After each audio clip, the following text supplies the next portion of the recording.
Hello and good afternoon. I'd like to say thank you to TCTAP for inviting my life at TCTAP 2022. Today, we have a very interesting session today. We have two cases that will be presented by very senior operators. That will be Dr. Rosalie and Dr. Sriranga. And we followed also by three interesting cases that were presented during our My Life last year. In which these cases are very interesting and with some complication as well. Also, I'd like to thank our panelists. So we have very good friends, very experienced operators from the region. So we have Dr. Donny Freeman from Harapan Kita. We have Dr. Lim Sutek from the National Heart. We have our good friend as well, Dr. Kwan Lee. He's from Arizona, USA, and so 3 o'clock in the morning. And we have Prof. Wan, our very good friend, senior lecturer, senior consultant from PPUM in Malaysia. Okay, so I think without further ado, we'll start the first session today by Dr. Rosalie, and he's a senior consultant in CVS KL, previously in IGN. And I think he does very much a lot of complex cases in his day-to-day practice. And I look forward for his session, which is titled One of My Most Memorable Teaching CTO Cases. So without further ado, Dr. Rosalie. Thank you very much for the kind invitation and for Malaysia Life to be involved in TCTAP. And I just want to share with you one of my most memorable PCI CTO cases. This is a 75-year-old gentleman, at least he was 75 2 years ago, who had a bypass surgery done in 1997. But 4 years after the surgery, he had recurrence of angina and he was in functional class 3 or CCS 3. The CTA angiogram that was done for the coronaries showed that the native vessels, the lamina stem was occluded. The RCA was also occluded. The lima to the LED and SVG to diagonal were patent with no obstruction, but the SVG to the PD branch and OM were both occluded. He has hypertension and dyslipidemia and a history of peptic ulcer disease in the past. This is a still image of his angiogram that was performed earlier by the referring cardiologist. And you can see that there is ostial right coronary artery and it's a CTO and probably some bridging collaterals that may outline the mid RCA vessel. We did a CT angiogram, and this CT angiogram showed a couple of things. Number one, the PD branch SVG graph was occluded and it was a stump. You can see, number one, there's a stenosis in the ostial of the right coronary artery. The vessel was was heavily calcified, and probably the CTO was fairly short at around the proximal segment because you can see some flow down in the proximal and mid segment. So when we had a look at this, we reviewed the CT angiogram of the coronaries and the coronary angiogram. The circ was smallish, the right was a large vessel, and we thought that the lesion was coming from the right. The plan is really to try to integrate wiring with possibility of knuckle wiring technique. We did not make that much progress. With the possibility of going in retrogradely from the SVG up into the mid RCA and then trying to either use a reverse or cut or reverse cut to try to re-enter and externalize the wire. So that was a strategy. We had a lot of difficulty trying to engage the guiding catheter. The SAL1 1.5, 2, AL 0.5, and GR 3.5 could not engage. The AL 1.0 was the closest. That actually sealed our decision, and we wanted then to, we said then we had to try and do retrograde from the SVG to the PD branch. The usual MP and GR catheter could not engage. We engaged with the AL1 guiding catheter, and that was a 6 French. We managed to slowly wire down with the Filter XT in a Caravel micro catheter. And at this point in time, the wire sort of knuckled and we let the wire flow. And that was results in a distal part of the SVG. So we once again knuckle it and push the knuckle wire with the microcatheter leading the way. And you can see that the wire is being knuckled into the PD branch and up into the PL branch, rather up into the right coronary artery.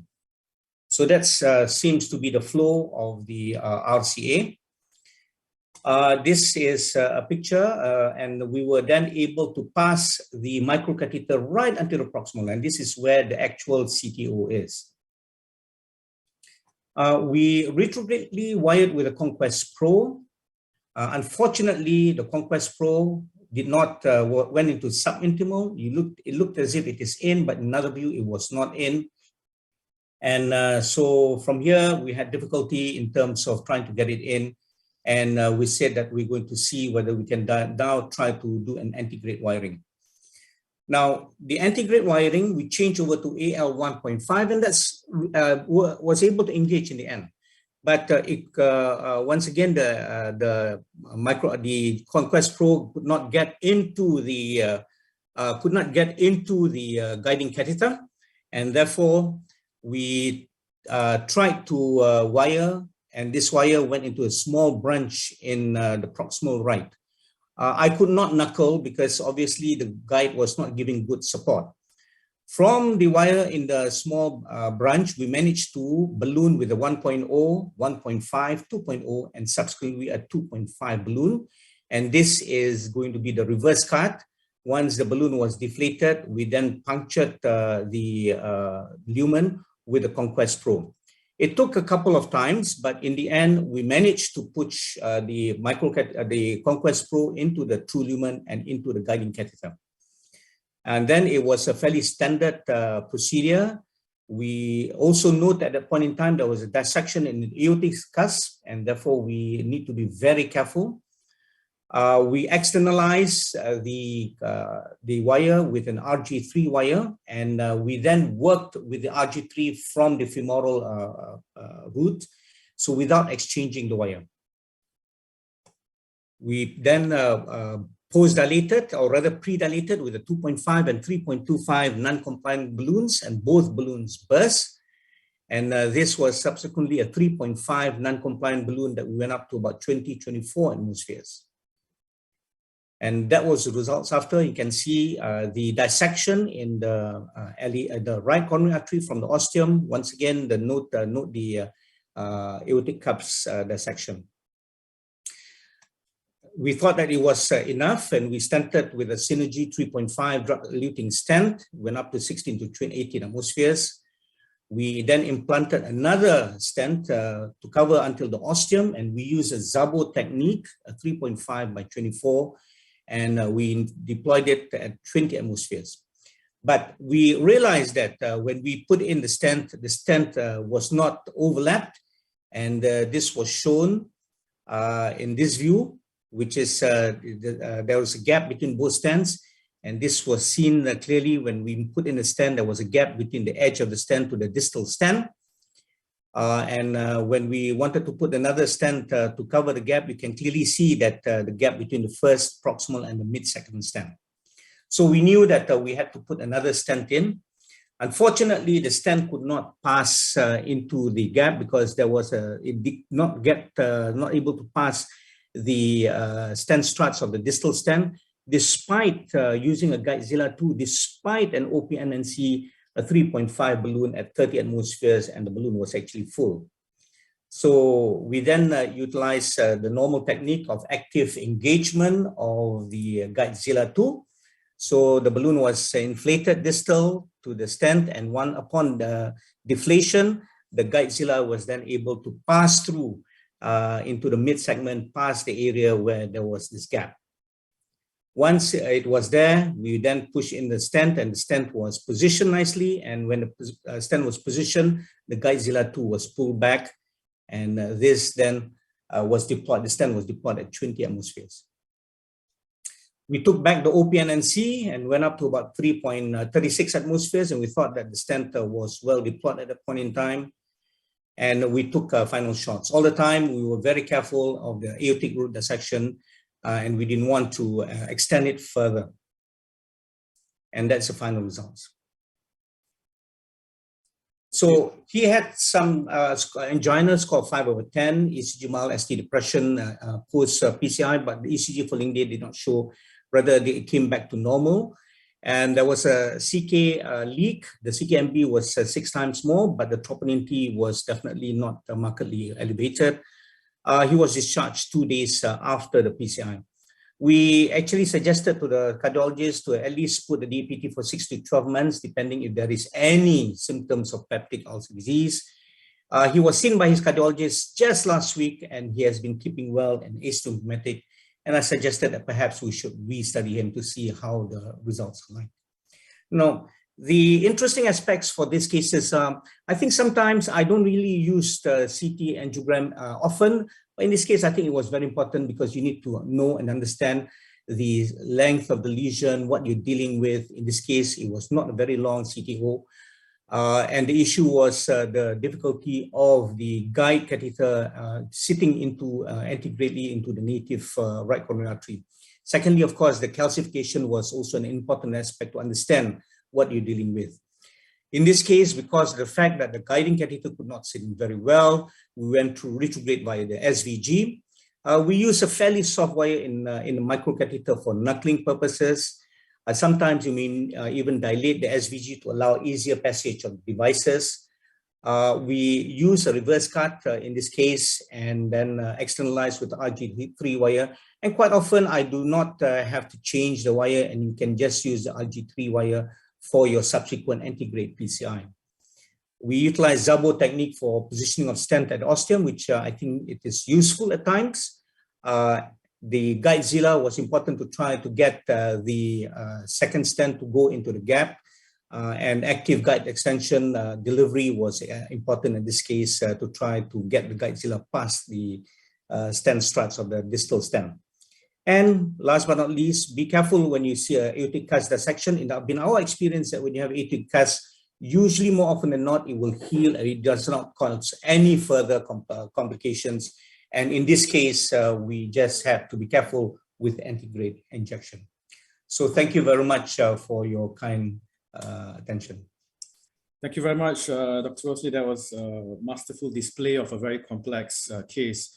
Maybe I can start with Dr. Lim Soo Teck, who's one of the directors for the AP CTO Club.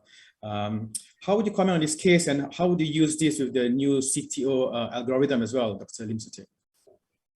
I think it's actually this excellent case by Rosalie.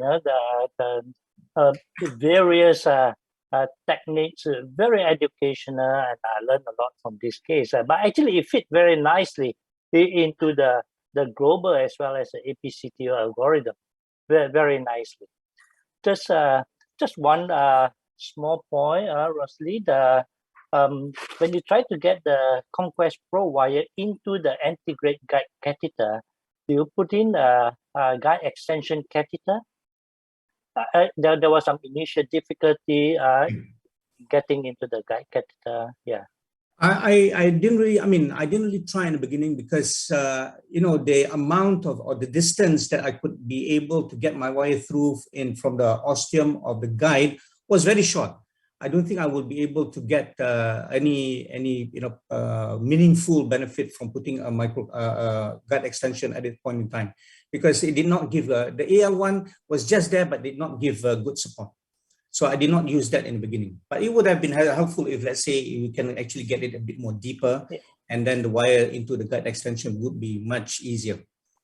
After the ballooning, one of the considerations. But it's superb case. I learned so much from this. Thank you, Ross. Thank you. Maybe I can ask next to Prof. Wan about the aortic dissection. It's something that we see sometimes when we do PCI. Is that something that we should be alarmed about, or about this complication? Well, I think this is an excellent case. You saw a lot of classification from the CT angio. In your strategy, do you consider doing some form of atherectomy and imaging for this procedure? You have not presented any imaging picture for this case. Was IVUS done or not for this case? Yeah, thanks, Wan. Firstly, IVUS was not done. I think there's limitation of cost over here. And I would have actually loved to, but I was limited because of the cost, and I knew that it's going to be much higher than what I actually quoted to the patient. So I did not do the case based on imaging at all. Secondly, with regards to, and that also reflects the point of wanting to do atherectomy or not. When I dilated, even though the balloon burst, but when the 3.5, it was acceptably dilated and very minimal wasting, that I thought I could get away with just balloon and stent.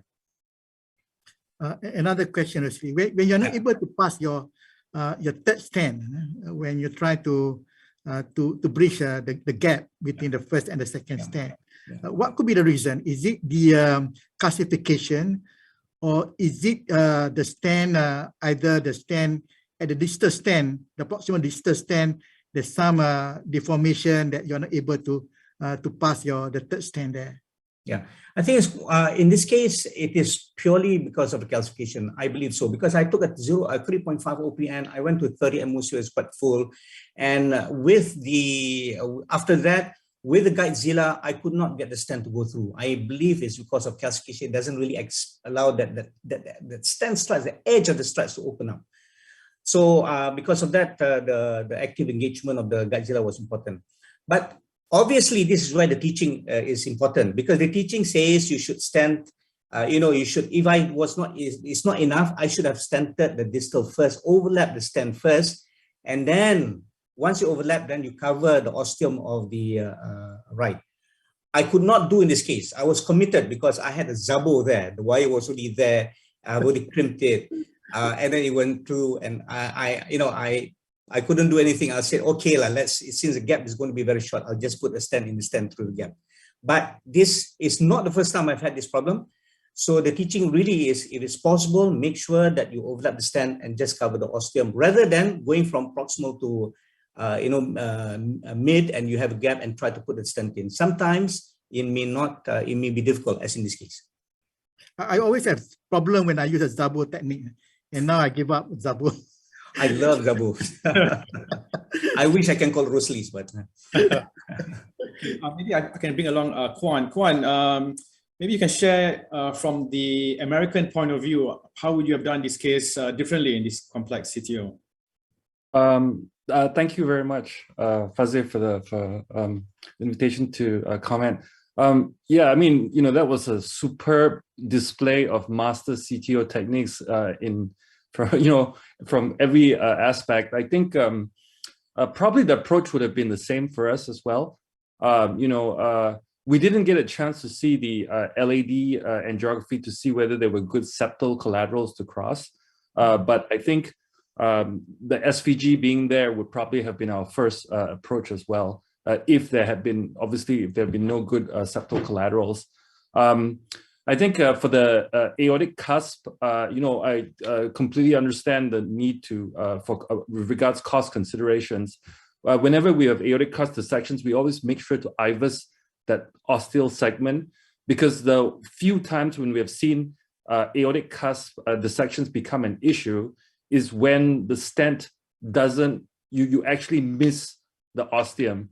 And here, Dr. Rosalie showed us a very nice demonstration of the Zabo technique, without using IVUS. But I think we find that using IVUS for sure guarantees that you definitely not miss it and you extend the stent. And sometimes we even purposely extend the stent out and use an ostial flash balloon to tack up the right at the edges. And if you do that, I've never seen that become a significant clinical issue afterwards. The other thing about trying to pass a stent through, besides deep seating the guide liner, is the use of the wiggle wire. If you put a wiggle down, sometimes that just lets you get the stent through, but then you would have had to exchange it over a microcatheter, etc. So it would have added some complexity. And clearly, I think the guide liner is still the first, or Guidezilla is the first approach for that. So, I mean, just congratulations, Rosie. What a superb case. Thank you. I think a lot of people have just freaked out at the point where the aorto-ostial dissection has started to occur and just simply stopped and tried to salvage it from there. But, you took it all the way, and what a great result. Thanks. Fantastic. Dr. Donnie as well, anything else to add for these CTO cases for us to learn and try and improve on our success rates? Yes, congratulations. Great case, as always, Rosalie. So, I have one question. well, you are very brave, to do you bring down your wire in CTO and SVG. So my question: how are you sure that your wire in the true lumen, especially after you cross the PD branch? Because if you're in the subintimal in the PD branch, you will occlude all the way into the distal part. So how you confirm that your wire in the true lumen? Yeah, I think it's the SVG is fairly soft. It's quite and you're using wire which is so-called fairly soft, and I think once you even knuckle is fairly safe. As you go through, it tends more than often than not than it will be in the true lumen of the SVG, and then as you go up, in this case, we knew from the angiogram, CT angiogram, that it was not a CTO at the end; it's a true lumen. So I believe the feel is important, because if it goes like the way that I showed it goes, it tends to be in true lumen. It's not in the outside true lumen, because otherwise you get resistance and you cannot push much more.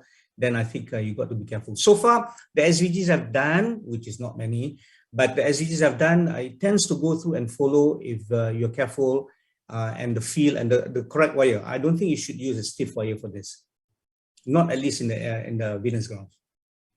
Okay, fantastic. Okay, I think we have to move on now. So that was a fantastic discussion on CTO. I think now we'll go to cases that were presented, and it's all very interesting cases. We'll start the first case by Dr. Ganapati. He is a clinical fellow, a clinical cardiologist now in Institute Jantung Negara, or National Heart Institute.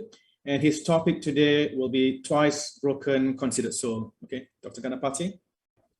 Okay, I'm Dr. Gana, and I'm from Institute Jantung Negara, Kuala Lumpur. Title of my presentation is Twice Broken Considered Sole. So I don't have any disclosure to make. So direct to the case history. So the patient that we are talking here is a 62-year-old gentleman with underlying diabetes mellitus and hypertension. He was treated for non-STEMI 1 month ago and still in CCS class 2. He was basically referred to us from a different private center after angiogram shows a severe 3 vessel disease and patient firmly refused CABG. Referral to our center was for a complex PCI. Echo shows a preserved LV function. So this is the angiogram from the referring hospital. So the right coronary is fairly acceptable at the proximal to distal and the severe branch diseases. And the left coronary angiogram shows a very severe, heavy calcified lesion at the proximal, ostial to proximal circumflex, as well as ostial LAD here. So this is the intervention dilemma that we are facing here. Mainly 2 problems. Number 1, is a very presence of a very heavily calcified lesion at the proximal to ostial circumflex, as well as ostial LAD. And the second one is an acute angulation at the osteoproximal circumflex, which means what we are dealing here is a non-compliant tortuous vessel. When we were doing this case, we were thinking of a direct bifurcation stenting after lesion preparation with scoring balloon, KIV for orbital atherectomy. So our approach was a right radial artery approach. We use a 7 French EBU35 with a slender sheet. So as you can see, even the wiring of the run-through floppy into circumflex, it was very gritty, and it kicks out the guiding catheter, as you can see from here. So we attempted to deliver a 1.5 semi-compliant balloon into the left circumflex. However, every attempt to deliver the balloon resulted in the guiding catheter getting kicked out. So our thought process was, when you have a balloon uncrossable lesions, the techniques that you can use. First thing is a small balloon, which we already did. We use a 1.5 and failed. Rupture balloon is not an option. We are at the left main here. Increased support, we are using a EBU35 7 French. We already attempted with a wired LAD, and still with the LAD wired, we are unable to deliver the balloon. And our attempt to deliver a body wire into circumflex failed. Microcatheter couldn't go beyond the ostium of the left circumflex. Later in the next slide, I'll show you that. Wire cutting is not an option here. So finally, we decided to go ahead with an atherectomy. So as you can see, our fine cross able to go up to the ostium circumflex only. After that, we free wired our Viper wire into circumflex. So after wiring, we did orbital atherectomy with 80,000 RPM in a forward motion. And the second one we did in a pull back slowly for a retrograde shaving purpose. So this is what happened when we pull back slowly. So as you can see here, when we pull back, what happened is the crown of the OAS was stuck in the left circumflex. and basically it fractured, and the main shaft is in the left main. So we were lucky, as we still had flow into circumflex. As you can see here, the crown is stuck in circumflex, but the flow is still present, so we have time to troubleshoot this problem. So we did a simple pullback of the wiper wire, which failed. Each attempt to pull back the wiper wire, the guiding catheter dived into left main.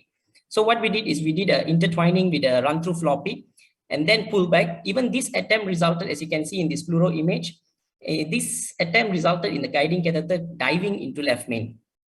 So we know the main problem that we're facing is the calcium chunk at the ostium. So we decided to go with a sequential pre-dilation. We were able to deliver the semi-compliant 1.5. We inflated at 16 ATM, and subsequently with an NC25 at 26 ATM.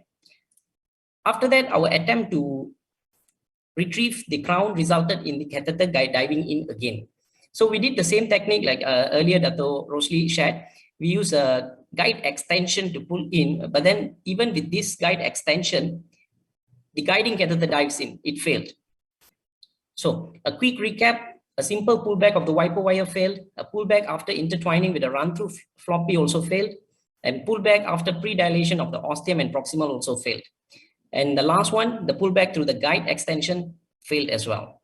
So what we decided is we decided to do a blast technique. So what is a blast technique? Balloon assisted sliding and tracking technique.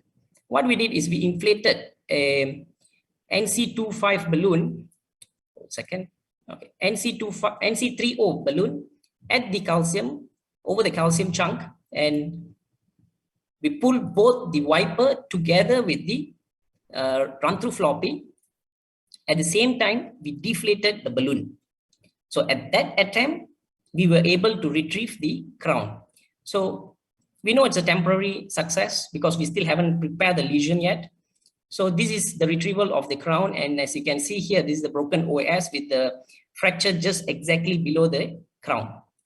So this is a cartoon representation of the balloon, of the blast technique. So what we are dealing here is a very heavy calcium chunk at the ostium. So our each attempt to pull back the crown, what happened is the crown gets stuck into the calcium chunk, and the guiding catheter dives in directly towards the opposite wall. So it never met the lumen of the guide extension. So with the blast technique, what actually happens here, when we inflate the balloon, we push aside the plug and we bring the guide extension, the guiding wire, as well as the crown into one single axis. And when we deflate and quickly pull back, what happened is the crown meets the lumen of the guide extension, and we were able to retrieve it. So we changed our strategy. We decided to go with the LED first. So we wired with a run-through floppy and exchange with a wiper wire. We did orbital atherectomy to LED, 80,000 RPM twice and 120,000 RPM once. And this is the post-atherectomy angio. This was uneventful to LED. So we decided to understand the lesion better. So what we did is we did an IVUS. So IVUS to LED shows a 360 degrees of calcification with sign of reverberation showing the crack of the calcium. But our attempt to deliver IVUS into circumflex failed. As you can see here, it kicks out the guiding catheter. But what we did is we captured the image at the distal left main. This is the image of IVUS image at the distal left main. As you can see here, there's a very heavy calcium deposition at the ostium of circumflex.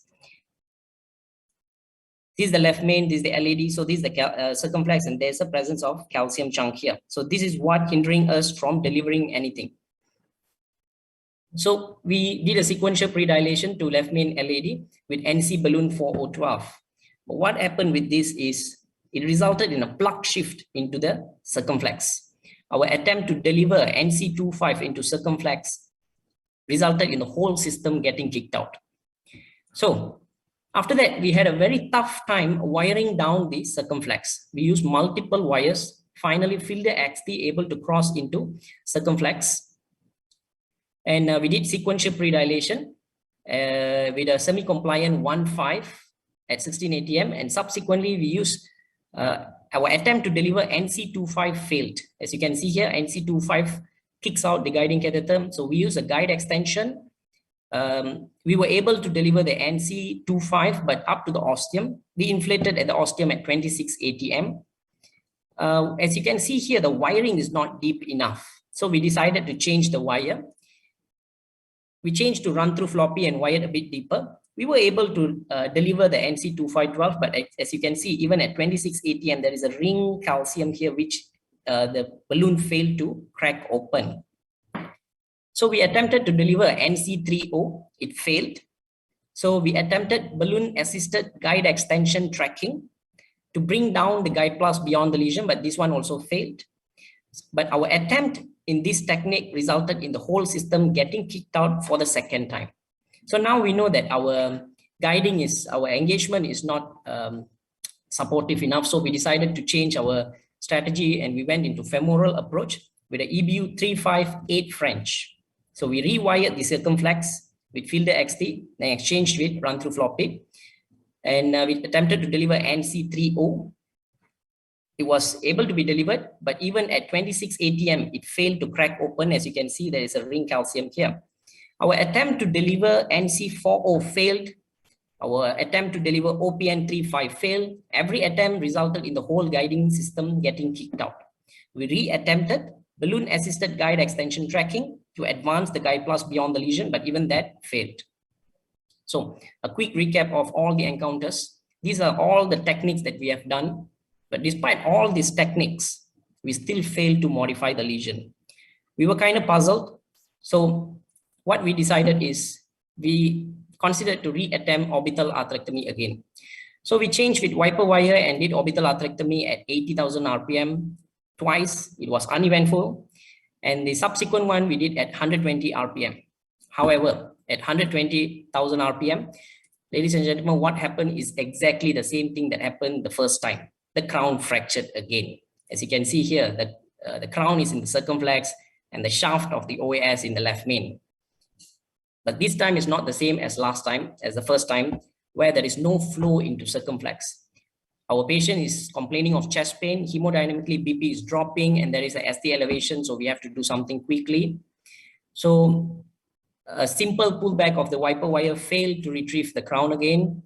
So what we did is we wired run through floppy into left circumflex and intertwined the wiper, and we attempted to pull back, and this attempt was successful in retrieving the crown. So this shows that the lesion is kind of prepared slightly better compared to the first time.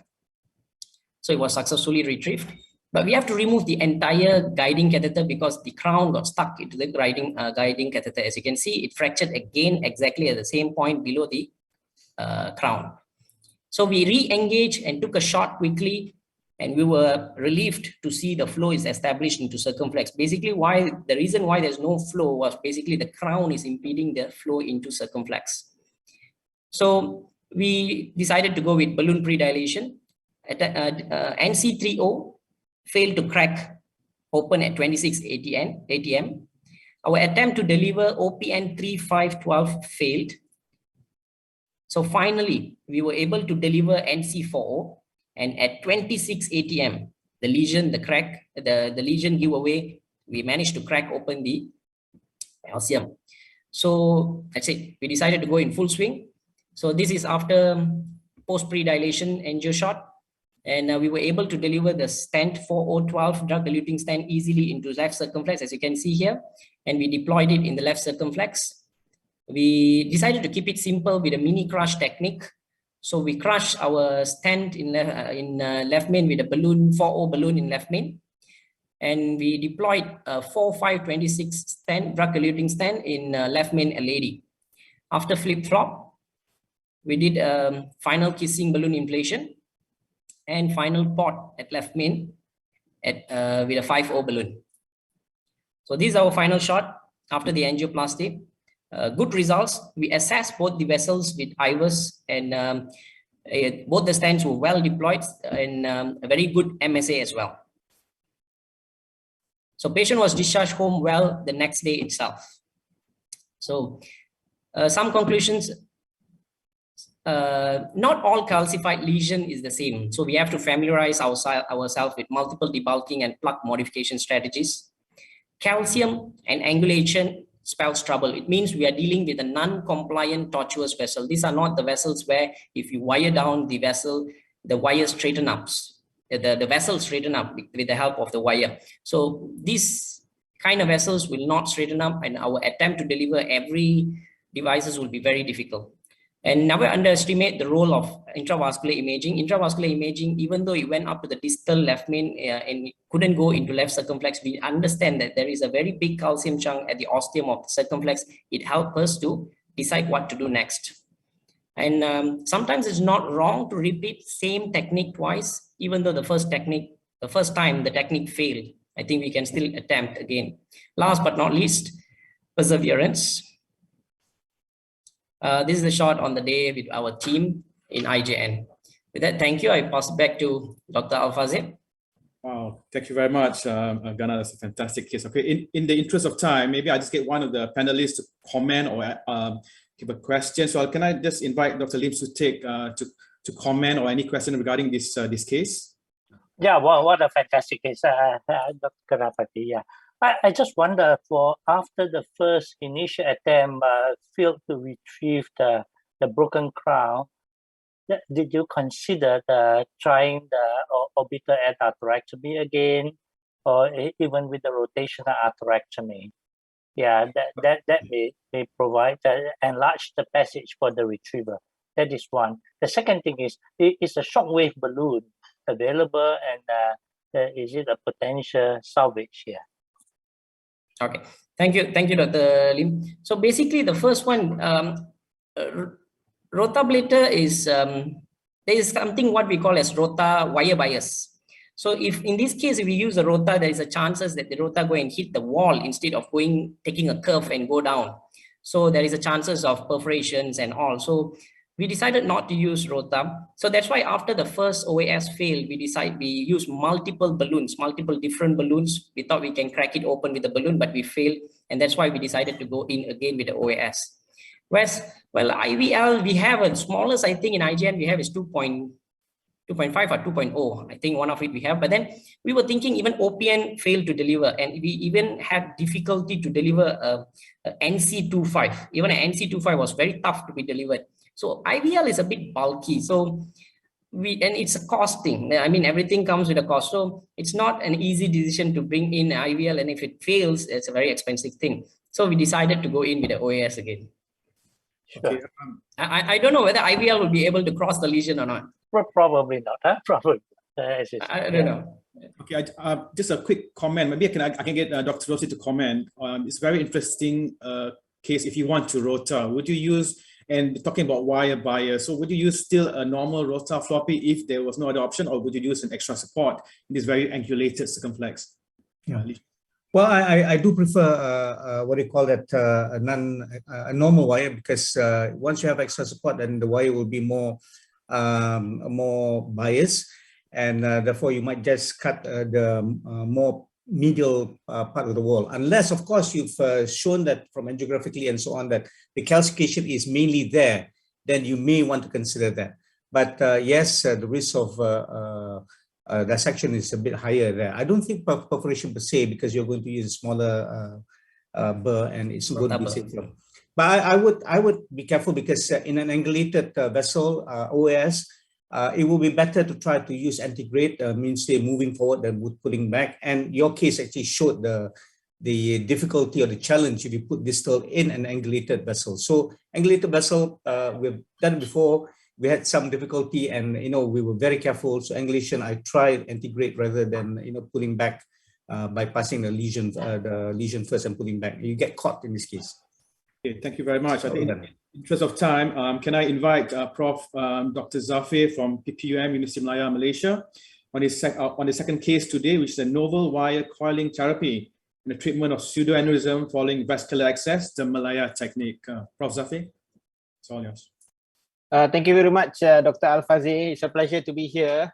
I'm so sorry, I'm in Zafir from University of Malaya Medical Center, but today I'm broadcasting from Kuantan, East Coast of Malaysia, because of prior engagement. I'm so sorry. So I am presenting today a case of a novel wire coiling therapy in the treatment of pseudoaneurysm following a vascular access, the Malaya technique. A case of a 22-year-old Chinese lady with just mild hypertension. She initially presented to us with a non-ST elevation MI with an atrial fibrillation as well, but somehow the patient was not anticoagulated prior to this. And this was the initial angiogram that we had. So we can see that he had a fairly diffuse proximal to mid LED with the distal left main stenosis. You would probably agree that the ostial circumflex also stenosed, and some moderate disease in the mid circumflex, some moderate disease in the right coronary artery as well. So the initial echocardiogram also showed some mild to moderate aortic stenosis, although she has preserved LV systolic function. So the initial plan was to suggest for her to go for a bypass operation because of essentially she has a triple vessel disease. However, she declined the option of surgical intervention. So we decided to bring her in and perform angioplasty, but she was 72 years old, although she's still very mobile and active, but we try not to be too aggressive. So she successfully underwent coronary angioplasty to the left main into the LED, surprisingly just with one very long stent, 275/48 with very good angiographic result. We don't have any imaging in this at this point of time. However, you probably can see on the last panel on the right side, initially patient was attempted for angioplasty using the right femoral approach, but you can see there's some obstruction, almost a complete occlusion of the right common iliac artery. So we had to convert to radial and perform the angioplasty uneventfully. So when we came back to the issues of this right common iliac obstruction or stenosis, she actually admitted to have some intermittent claudication with 100 meters of claudication distance. Yeah, so the CT bilateral lower limb angiogram shows extensive disease of bilateral iliac arteries, severely diseased and calcified. So we counseled her for endovascular intervention. She wasn't keen for any kind of surgical intervention. So this was the left brachial approach. We puncture from the left brachial using the normal long 6 French fortress sheath and a 5 French JR35. And we perform this diagnostic shot of the bilateral iliac arteries. So you can see from the initial angiogram, the right is the target lesion. So we started off with the right first. Normal balloon lesion preparation with POBA 6O and upsize to 7O40, and we then perform stenting to the right common iliac artery with a bare metal stent. Fairly good result. There was some dissection but non-flow limiting at the external iliac artery, so we decided to leave it alone at that point of time and proceeded with drug-coated balloon. So we did not intend to put in another stent over there. So treated with a drug-coated balloon into the proximal part of the SFA. There were still areas of non-flow limiting dissection, but we were quite happy. So we then proceeded with the intervention to the left iliac. So that's the advantage of having coming from the brachial. So we can sort out both sides at the same sitting. Because if you were to come from the femoral, then you would have to cross over and then puncture another side and cross over again. So this is the beauty of doing from brachial. So we managed to perform balloon angioplasty to the left iliac, and followed by stenting to the left iliac, this time with Everflex self-expandable stent. So that was the result following stenting of the left iliac arteries, post-dilated, and this is the final result. So we thought of stopping at this point of time, but somehow we thought the right external iliac now looks a bit more narrowed as compared to what we left earlier on. So we decided to just stent this lesion. So lesion was again stented with self-expandable stent Everflex 70120. Post-dilated, and this is the so-called final shot of the angiogram. So that's the only the first part of the story. I'm going into the main gist of presentation now. So the left brachial sheath was removed, and manual compression was applied in the usual manner for about 15 minutes until hemostasis was achieved. Went back to the ward. So when she came back to the ward, what happened was she complained of sudden onset of right upper and lower limb weakness. So clinically, we thought that she had a lacuna stroke with hemiparesis, and the BP, of course, at that point of time shot up.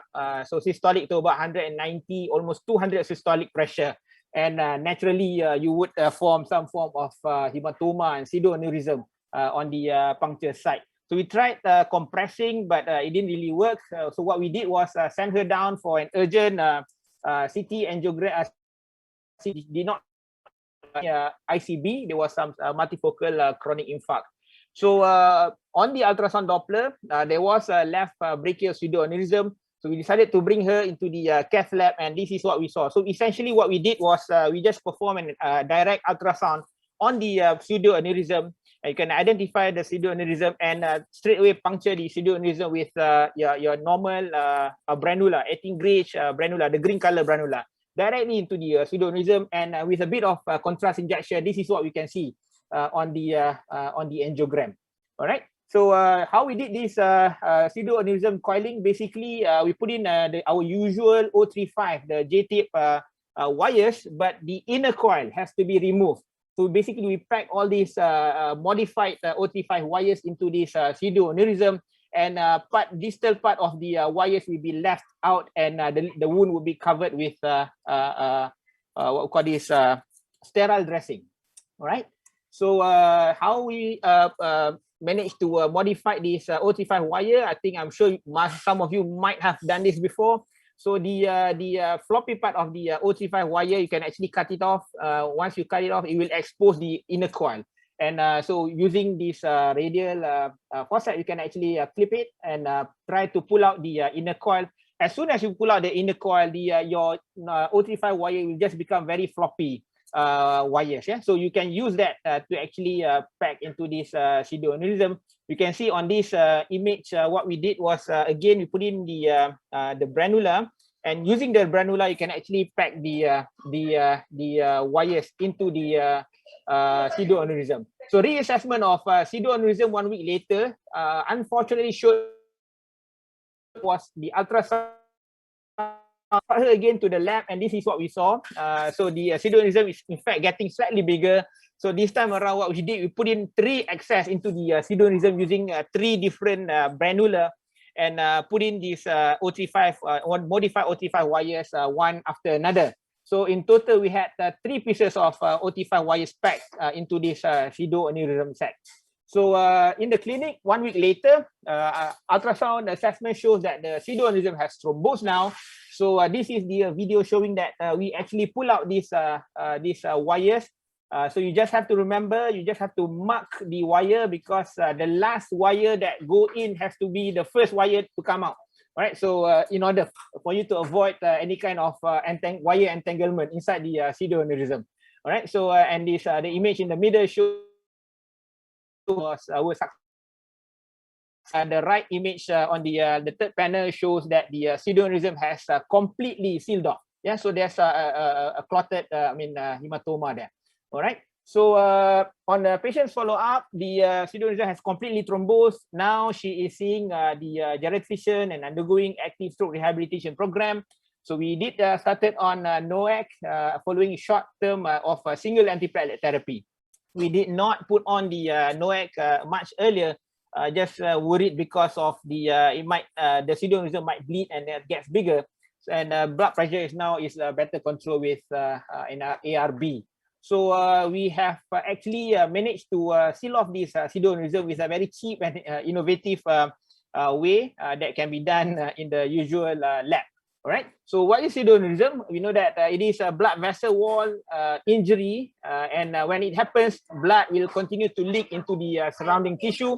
Pseudoaneurysm is part of the vascular access site complication. You do get vascular access site complication up to about 1%, although not very common, but it still happens. Probably underdiagnosed. Yeah. And some of the other complications that can happen will be iatrogenic AV fistula, arterial rupture, and dissection.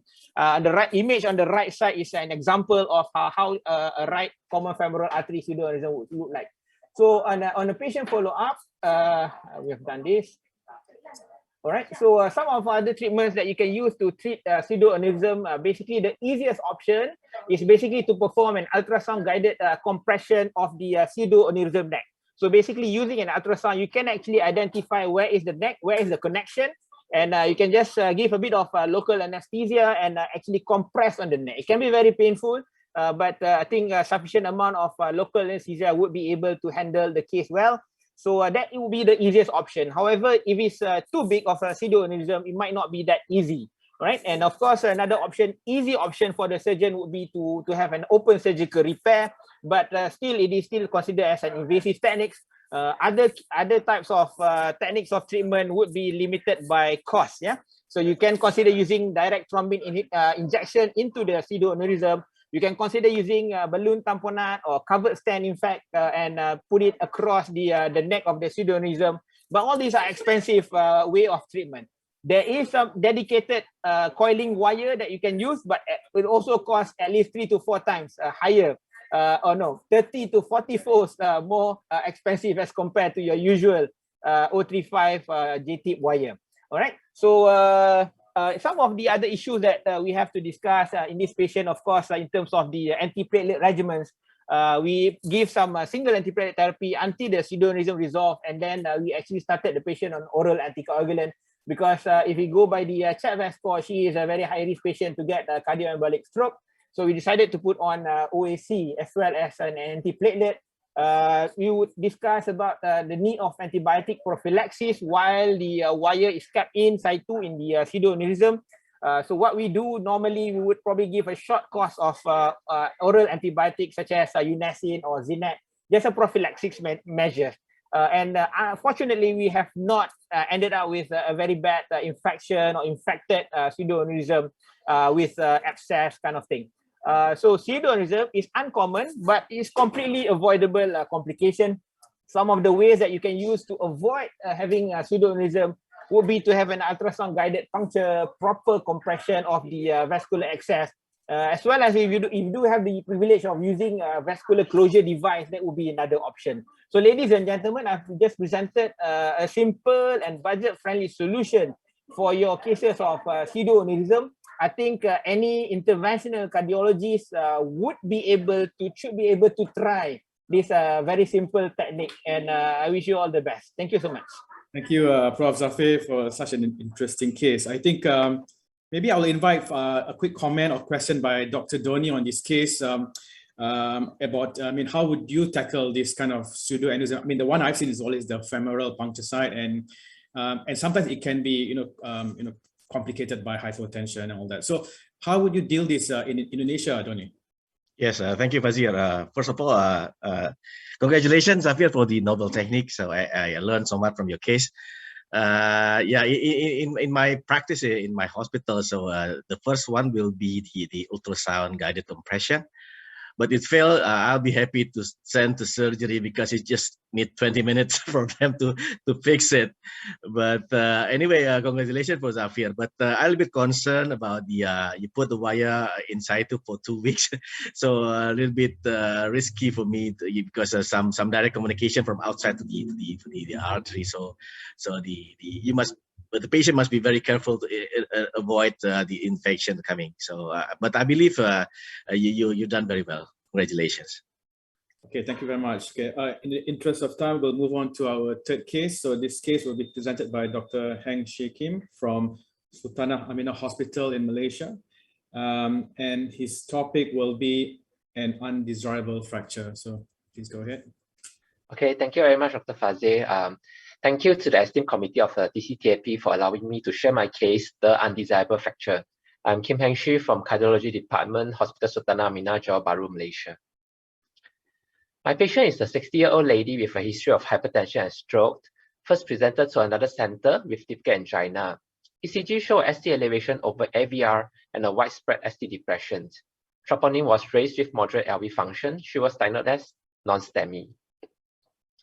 This is the initial angiogram with only 3 diagnostic views from the first center that show there's a left main stenosis and a tight mid-LAD 95% stenosis. There's also a tight osteo-RCA lesion. PCI was performed to the mid-LAD lesion by the initial center and stented with 2 long 2538 DES. Unfortunately, patient presented to us 1 week later due to recurrent angina. She was diagnosed as unstable angina, and because of the triple vessel disease nature, Syntax 2 score prefers CABG. We have arranged a heart team discussion to her. However, patient declined CABG and opted for PCI. This is a lesion we are dealing with, a tight osteo-RCA stenosis, a moderate circumflex stenosis, and a 50% left main stenosis, together with a previously treated proximal LAD lesion. So our primary strategy will be IVUS guided PCI, and planning to do a RCA first, hoping that it can provide us with more support during the left main PCI later. We started PCI to the osteoRCA with a right femoral 7 French approach. The IVUS show a 4.0 reference vessel with a fibrous fatty plaque at the osteoRCA. RCA was well prepared and centered with a 3.5/15 DS by using a floating wire technique, post-dilated with a 4.012 NC balloon under IVUS guidance. The finals IVUS showing good results. We then scheduled patient for PCI to the left main in 4 weeks' time. So we have a Medina 110 lesion with a significant distal left main and osteoid stenosis. And according to the definition criteria, we only fulfill 1 major and 1 minor criteria. Thus, this is a non-complex bifurcation lesion. So our strategy is to do a provisional crossover stenting for left main LAD, 7 French femoral approach using a JL40, wiring both the main vessel and side branch, followed by IVUS assessment. So IVUS show a significant osteal left main stenosis with an area of 4.9 mm² with a non-calcified circumferential fibrofatty plaque. There are superficial calcium nearing the osteoid, which is less than 180 degrees. Otherwise, the previous LD stent was patterned and healthy osteocircumflex. The osteoid was size 4.0 to 4.5 and the osteal left main size of 4.5 vessels. We plan to do a report and build up with TAP if needed. So osteal left main to LD was well prepared with a 3.015 and a 3.5 NC balloon at high pressure. We then stented with a 4.018 Zion expedition from the osteal left main to osteal LAD. We put back and post-dilated with a stent balloon followed by the IVUS. So the IVUS run show no stent edge dissection. Some parts still need to post-dilate to assure better apposition and stent expansion. And we definitely cover the osteal left main. So we further post-dilated with a 4.5 shelf NC balloon. The repeated angiogram show good result angiographically actually as till this point of time. But while during removal of side branch wire, the osteal left main stent seems there is some recoil. So we then give intracoronary GTN to try to see whether is it a spasm. So this is a comparison between the angiogram before and after removal of side branch wire. The osteal left main remained similarly after GTN injection. We decided to dilate again with an NC45 12 balloon, and what we saw next terrified us. Seems like there is a discontinuity of the osteal left main stent here. Are we dealing with a stent fracture? So we took a lateral view, closer look with a lateral view. It clearly demonstrated the discontinuity of a stent. And I think probably this is what happened. Probably there is a fracture of a stent, or possibly there is maybe longitudinal stent compression. So we are not so sure about it. So we try to restudy with IVUS, but nothing able to go down. We are apprehensive. So the only good thing now is patient is stable with a TIMI3 flow to the left main LAD. So now we are dealing with an acute stent fracture involving a left main, and because poorly understanding of the current stent condition, by trying to redeliver IVUS or new wire through the same guiding system may lead to catastrophic outcome. So to prevent further complication like vessel dissection or perforation or even stent embolism, we decided to puncture a new vascular access, engaging by using a modified double catheter ping pong technique and PCI with a new guiding system. So this is an IVUS run. Prove our suspicion. As you can see here, there's a stent fracture started at the body of a left main, extending to the proximal stent edge. You can see the discontinuity followed by the crumbling of a stent with the proximal segment hanging outside the osteal left main. This is a B diagram, show no stent circumferentially correlating with the stent fracture, followed by a crumbling and a crushing of a stent, as you can see in the diagram C and D. As retrieval of the stent segment, the fracture stent may pose a risk of stent fragment embolism. We decided to implant a second stent to cover the lesion. So we trapped the previous stent with an NC3015 and an NC3515 balloon. The first JL40 guide was carefully withdrawn and examined. We found no stent remnant in the retrieved guiding catheter. So we then stented to the osteal left main with a new 409 resolute integrity stent using multiple stent boost view, making sure we overlap the previous stent. We then port with a stent balloon and repeat the IVUS. So the IVUS show a fracture stent area are well crushed and covered by the second stent. Angiographically show excellent result here. All right. So we continue with port side port strategy. We rewire the side branch and perform a side branch dilatation with a 2010 3512 NC balloon sequentially. And then we complete the PCI with using a 4512 NC balloons. This is a final coronary angiogram. Although the process had been eventful, but the final result we think is respectable. And this is a final IVUS showing good apposition and extension of stent. The MSA of a distal stent edge was 10 mm square, proximal stent edge getting a 40 mm square MSA and a good confluence area. This is a pre and a post PCI result. End of procedure required a pint of PEG cell transfusion and was discharged well and remained asymptomatic till date. So stent fracture are recognized as an important cause of ISR or stent failure. We can use a POMA classification to classify stent fracture, which in our case here, we're probably dealing with a type 4 stent fracture. The recognition of a stent fracture remains very relevant due to the fact that multiple complications that are associated with stent fracture, short and long term. That includes the MI, TLR, TBR, MACE, TVI, stent thrombosis, and TRF. All are significant with cases that in the stent fracture. So in summary, our case demonstrates the potential challenges and possible complications when treating an osteal lesion. Second, to learn to lay out the bailout strategy when dealing with a complication is crucial. Third, we should always familiarize with a different bifurcation strategy when doing a bifurcation. And last but not least, the crucial role of intravascular imaging in PCI, especially when dealing with complications. So I end with this, hoping for the best, prepare for the worst, and unsurprised by anything in between. Thank you very much. All right, thank you very much. It's a very interesting case. So I think I'd like to invite Dr. Kwan to give a comment on the case, on this case, and just to share what you think happened and how would you deal with this kind of cases. Yeah, of course. Thank you very much, Fazil. So I was just interested in one of the IVUS images that you had after the stent fracture, it was interesting to see that usually when the stent fractures, you have maintenance of the diameter of the stent still, unless you have somehow also crushed the proximal segment with your guide.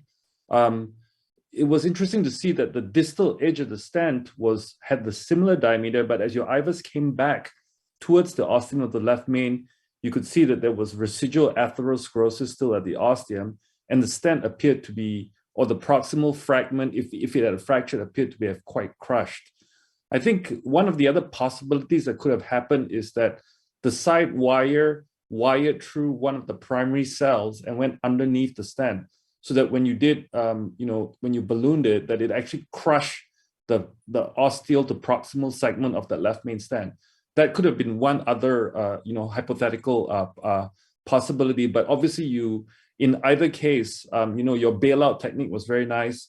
That you just simply crushed over it, and that's exactly what you have to do.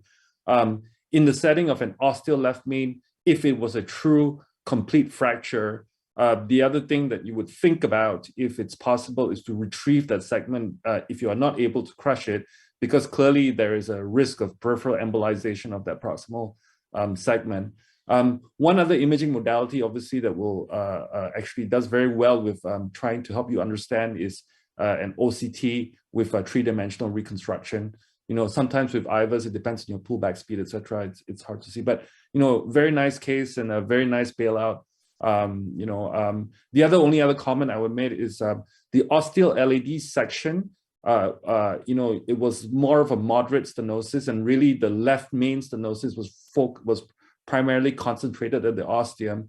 One way to have made your procedures simpler is a physiological evaluation of the significance of that LAD segment with either IFR with co-registration, etc., just so that then you wouldn't have had to cross over into the LAD if it was non-significant, and you could have just maintained stenting right at the ostium. So 2 ostial RCA, ostial left main, and then that would have been an easier procedure. But very nice case and a great bailout. Thank you. Thanks. Maybe I can also call on Prof. Wan as well, because the many years of PCI and you've seen before with Cypher and you get a lot more stand fractures. So how just can you share with us some of your experience in stand fractures and how do you deal with it? Oh, sorry, Prof. Wan, can you unmute? Okay, I think the first thing you need to understand what is the cause of the stand fracture. Once you understand the mechanism, then only then you can deal with it. In this case, it's probably, I think, the wire that go to the second flag. Somehow the wire get entangled, and then when you pull the wire, I think that's where the problem started. So I'm also very, very careful when pulling the wire from the side branch. Even though there's no problem, usually there's no problem, but sometimes you can get your guide cutter deep seated down there, and then people try to pull hard. And sometimes when you wire also, you not be careful. The wire get wrapped up. We got one case where the wire get wrapped up, the side wire get wrapped up, and was not able to pull out the side branch wire.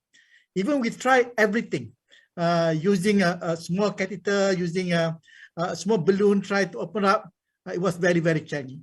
So though this is complication, rarely happen but you have to be careful. Normally, I also even at my stage, I also even sometimes fluoro when I'm taking out the wire, just to make sure that I do not pull too hard or do not get the guide cutter stuck in, or I make sure that the wire is not entangled when you pull up the wire. Okay, great, fantastic. Okay, thank you very much. Okay, we'll go to our last complex case for today. Will be presented by Dr. Ashuranga. And the title is one of my most memorable teaching complex case. So yes, please go ahead, Ashuranga. Hi, I'm Dr. Ashuranga from Sedang Hospital, which is a public hospital. And the topic today, thanks to TCTAP and NHAM for me giving the opportunity to present here, memorable teaching case. I guess it's not a very special case, but I will just go on because this was one of my earliest DK crush I did many years ago. So this is a 62-year-old gentleman with hypertension. He presented to us with exertional breathlessness and chest pain. And at that time, so we did an echo. His EF was only 18%. As you can see, his LV is dilated, and then it's just global hypokinesia. So he was optimized medically and referred for coronary angiography. And this is his angiogram. As you can see, he has severe distal left main, and also LAD, proximal LAD, ostial LAD is actually tight, 70–80% lesion, and his CTO followed by CTO segment, and then his proximal circ is a tight bifurcation lesion. And again, this is iliocranial view and our cranial view. So this is his RCA. So RCA is also severely diseased from the proximal with mid RCA CTO. So basically, in summary, he had distal left main disease with severe triple vessel. And we referred him to the surgical center for consideration of CABG. His syntax score was 48.5, his syntax score 2 for PCI was 54.2, and Euroscore was 3.3%. So we thought we went on to do a cardiac MRI to look at the viability, and viability was confirmed in all territories. But unfortunately, the surgeon turned down for what they thought their comment was poor distal targets. So we had our disagreement, but here we had the symptomatic patient with surgical turn down. So patient finally agreed for high risk PCI, and we had no choice but to go in. So our strategy was to actually tackle the RCA CTO first, give him more support, and then after a few weeks to go in during the complex left main, LAD CTO, and also his circumflex bifurcation. So this was our approach. We went in with the 7 French AL1 single puncture because there was an ipsilateral collaterals to the distal PLV here. So we can see where the distal segment was. This was actually quite long calcified segment, and fortunately we were able to cross, but we used multiple wires. This is an Enhancer Pro microcatheter. So in the end, we used, I think, if I'm mistaken, Field XTR, Ultimate Bros 3, Gaia 2, and the wire which finally crossed at the end, as you can see, is Gaia 3 wire. And then at that time, we didn't have IVUS available. So we actually pre-dilated with the 2O balloon, 2.5 NC balloon, and we proceeded to stent. We used a tapered stent, which was 302.5, 50 millimeters, two long stents, followed by a third stent at ostium. We post-dilated with the 3.5 NC balloon at high pressure. So this was the final results, which we were, despite not having IVUS, we were quite happy. We post-dilated with a 3.5 high pressure balloon all the way up, and I think the ostium we post-dilated a 4O balloon here.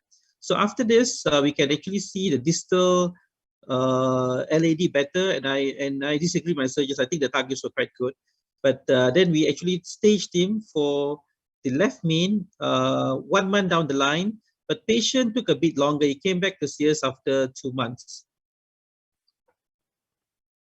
So now is stage PCI to left main bifurcation and so on. So we did the repeat angiogram again. The stents were patent, and we actually did the angiogram on the left side. Basically, it was still the same, with maybe the circulation actually got more severe. So we went with dual puncture femoral. The reason being was he actually had the right radial. There's no more pulse now. Left radial we couldn't get, so we had to go dual puncture, and we used a diagnostic for the right, and to also specify the distal. I'm going to show you towards the end. You can see there's multiple fistulas coming here. He had a lot of this look like perforation, but we haven't even started the PCI. You can see the distal, the septals, and so on. There's direct fistulas in the LV. We went with the 7 French EBU 3.5. Again, we used multiple wires with Enhancer Pro microcatheter, and finally we actually managed to cross with the Gaia 2 wire, and we proceeded to pre-dilate the lesion with the 2O balloon, circumflex, and LAD.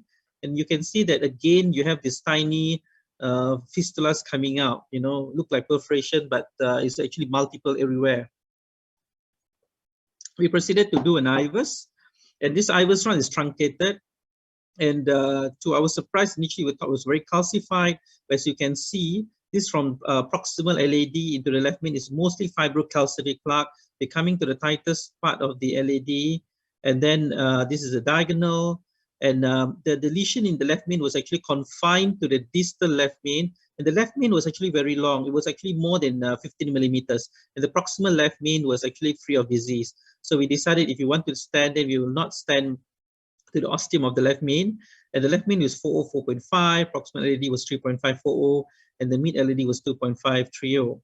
So we actually went with stent. We used a very long stent, 225/40 DES, and then from mid to distal LAD and ostial to mid LAD, we prepared better with 3.5 NC balloon, and we actually proceeded to do a DK crush. So we actually stented the circ with the 3030 DES, protruding 2 millimeters into the left main. We crushed it with a 3.5 millimeter balloon. Nowadays, I actually repot. I mean, I used another balloon to pot crush again, but this was about 6 years ago. So we used a 3.5 high pressure. We did the first kissing balloon, and then we stented with the 3.5. This was also a tapered long stent, and it did not go to the ostium of the left main. We went to the proximal part of the left main. And then we post-dilated again with the 3.5 and 4 NC balloons at 12 to 20 atmosphere. So this was the final recross from the proximal cell of the stent, and we managed to do final kissing followed by actually pot with the 4.5, and this was the final results. And as you can see, there's a lot of this. This is one of the most extensive fistulation, if you may call it, I've seen direct from the septals to the LV. We've seen before, but not as extensive as this. And again, we did the IVUS run. As you can see, the IVUS, the stent was quite circular. The CSA was 8.3 to 10.4, and the left the distal LAD was 3.9, is very distal, but the mean LAD 5.4, and the left mean was 13.8 CSA. And again, this is the final results, as you can see. Is quite acceptable, although I did not go to the ostium of the left main. Just show me this. So I think this is acceptable results. So as a learning experience, when you have a patient with severe ischemic LV impairment, I think we should attempt to do complete percutaneous revascularization, be it CABG or PCI, which will cause improvement in symptoms and prognosis. And the learning points here is, I think you have to clarify the etiology and offer an angiogram and confirm viability before you consider revascularization. I think that is very important how you do it. And when you undertake complex PCI, you should know your strategy. You should have the right materials. And in my center, funding is very important. And I think imaging guidance is very crucial, and so is operator experience. And finally, good team support. Thank you. Shuranga, that's a fantastic case. Maybe I can invite Dr. Rosalie first to comment or tips and actually dealing with complex cases, and how you tackle for the interest of all the fellows. Okay, Asri, that was very well done. So you have here a left main triple vessel disease. 2 of the lesions were CTOs. I believe that number one, it's really in the planning of the procedures. That's most important. You need to know what exactly you need to do. You need to have the devices which is made available, that should be made available to try and ensure that you get the results, the desired results, in this case, a successful procedure. And I believe that, in the past, sometimes 20 years ago, 30 years ago, we started work, we tried to do everything one go. That's not true. That's not correct. You should be thinking about wanting to stage the procedure, trying to ensure that you do, you will win the battle, and not just, oh, I had the last case syndrome where everything, everything was going well until the last edge. So I think in this case, it was very well done, very well thought about, and do the right first, bring the patient back again, and then try to tackle the left side. Thirdly, you want to ensure that you get as good results as possible. But at the same time, you want to try and see whether you have a procedure or technique or strategy that will make it the simplest. To me, I'd like to have a simple strategy and ensure that you try to get it as best as you can. Obviously, there's certain strategies or techniques that you've got to dwell that is a bit more complex. But in the end, of course, you want to make it, good results. But really, the simplest way of doing things is really a much better way of doing things. So I think in that sense, there are certain limitations I know that even we had, but as in this case, imaging would be very nice and beneficial or useful. But really, it depends on what you are able to come up with. But once again, identify your targets, your objectives, and then what is considered to be your success point, and then try to gain and plot on and do the case as well as you can. Well done, Asri. Fantastic. Okay, so I think we have some minutes here, so I would probably call each panelist. I think starting with Dr. Lim to take. In view of, we have presented complex cases by fellows as well. What is your typical message, especially now when it's calcified lesions? You have a lot of options. What is your tips and the tips and tricks for somebody approaching a calcified lesion? What kind of devices to use? Yeah, calcified lesion remain a difficult issue to deal with for catheter treatment. So so if the patient is actually eligible for bypass, is admissible for bypass, and then in appropriate coronary anatomy, I think that is still one option to consider.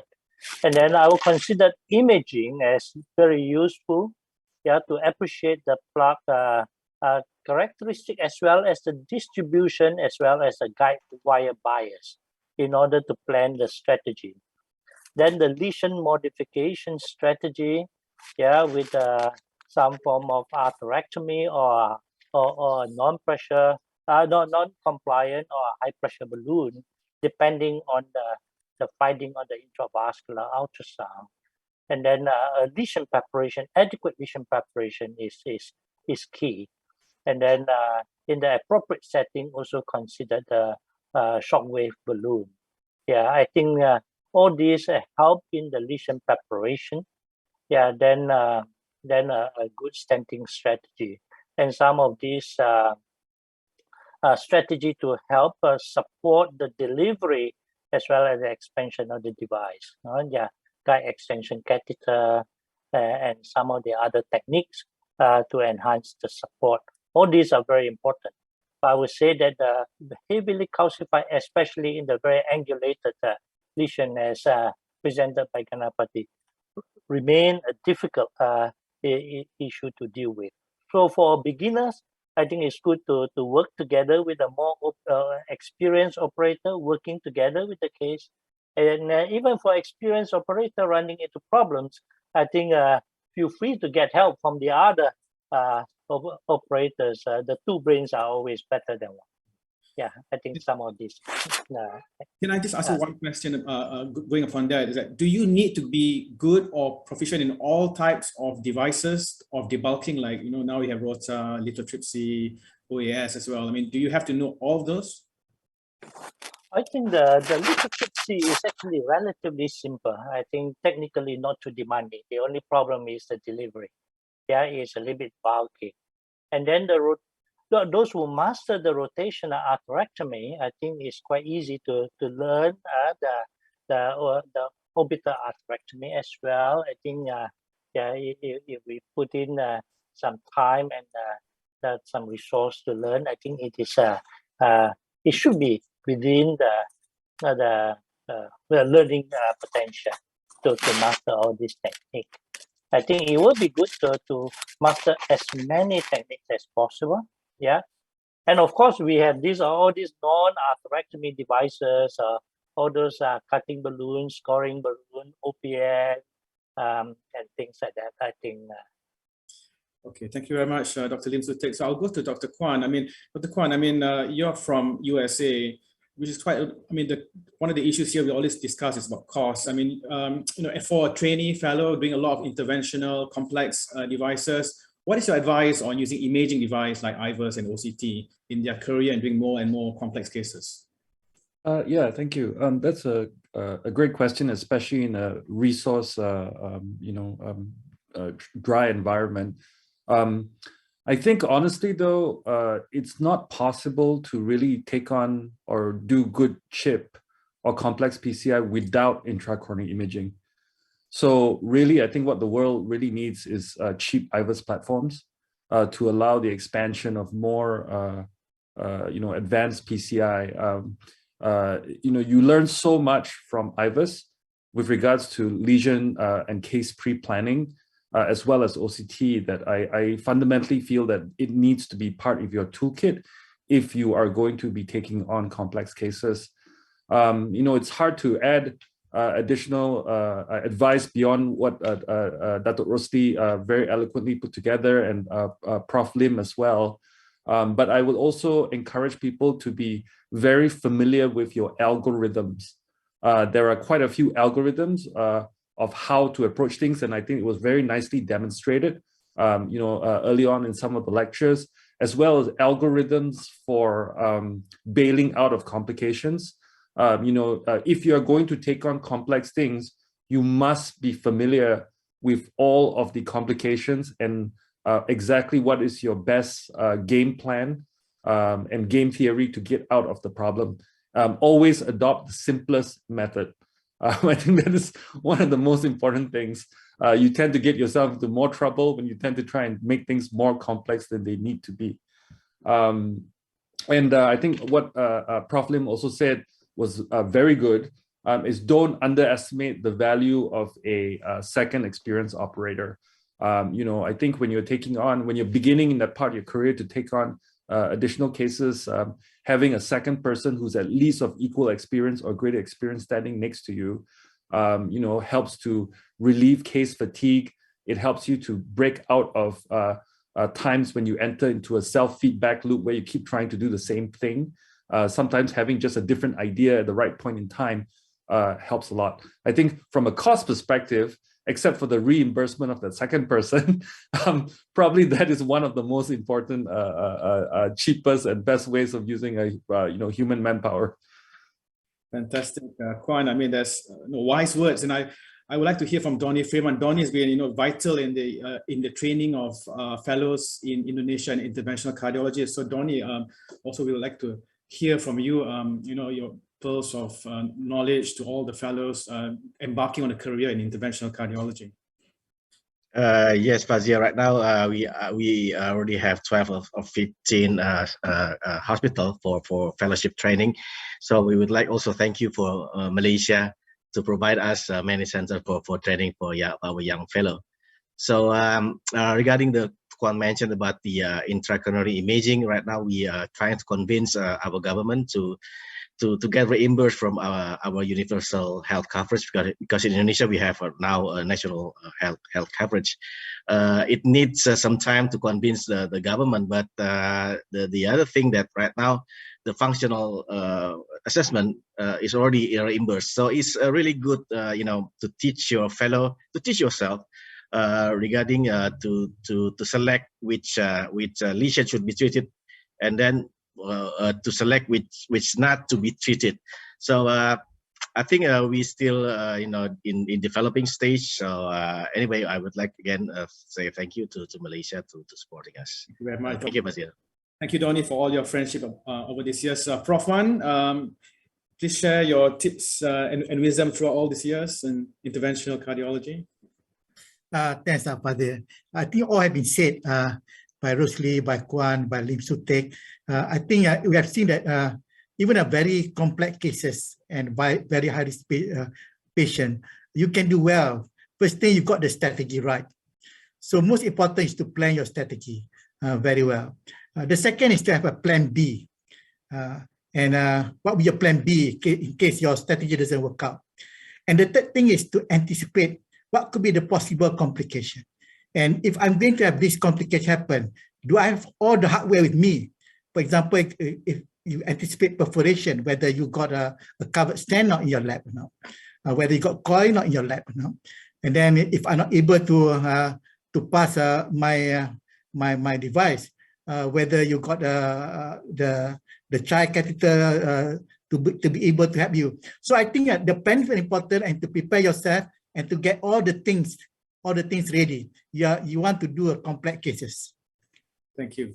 Thank you. And last also by Dr. Ashiranga, who is probably now one of the larger teaching center now in Malaysia. So please share your tips and tricks to all our... Thank you, Alfaze. I think all has been said. I think I echo what Dr. Lim Sutek mentioned just now. I think imaging is very, very important. And many a times, like just my case, initially I thought I wanted to do root ablation and so on. When I took the IVUS up, I realized that I did not need to do anything.